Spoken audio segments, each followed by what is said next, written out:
ശ്രീമന്നാരായണീയം ദശകം 4 അഷ്ടാംഗയോഗവും തത്സിദ്ധിപ്രകാരവും.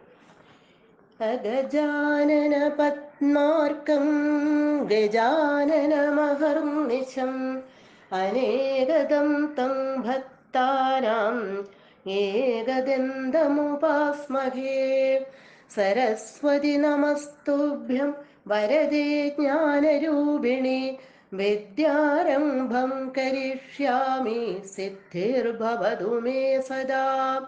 ഗുരുർബ്രഹ്മാ ഗുരുർവിഷ്ണുർഗുരുർദേവോ മഹേശ്വര ഗുരുഃ സാക്ഷാത് പരം ബ്രഹ്മ തസ്മൈ ശ്രീ ഗുരവേ നമഃ.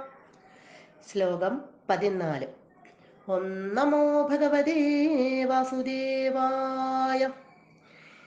തസ്യ ചക്ഷിരിപയോ മഹോ നീലദ്യോ മഹത് പ്രകൃതി സപ്തകാവൃതി തത്തദാത്മഗതയാ വിശൻ സുഖി യാതിദേ പദമനാവൃതം വിഭോ.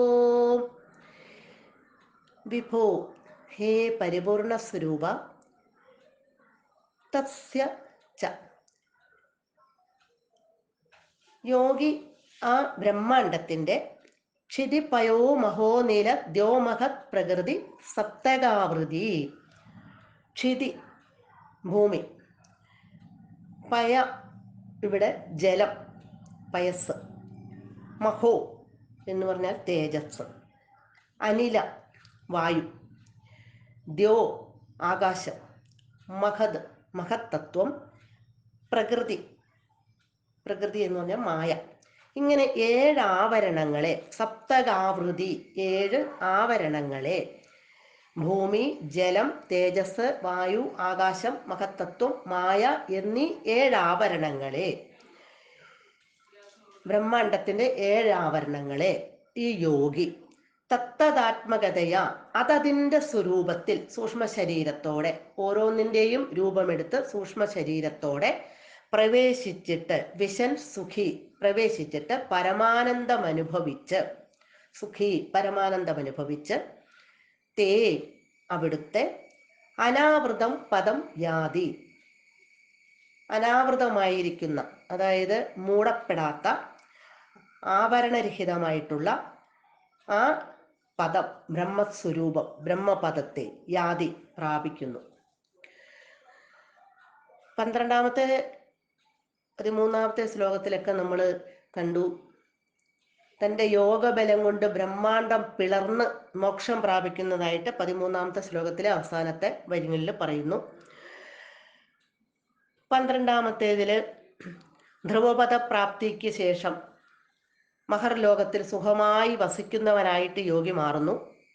എപ്പോഴാണോ അനന്തന്റെ മുഖത്തു നിന്ന് ഉയരുന്ന ആ അഗ്നിയുടെ ചൂടിനാൽ പീഡിപ്പിക്കപ്പെടുന്നുവോ അപ്പോൾ ഭഗവാനെ തന്നെ ശരണം പ്രാപിച്ച് ബ്രഹ്മലോകത്തെ പ്രാപിക്കുന്നു. ചിലപ്പോൾ അതിനു മുമ്പും, അതായത് അനന്തന്റെ മുഖത്തു നിന്ന് വരുന്ന ആ ചൂടേൽക്കുന്നതിന് മുൻപും ബ്രഹ്മലോകത്തെ പ്രാപിക്കുന്നു എന്ന് പറഞ്ഞു.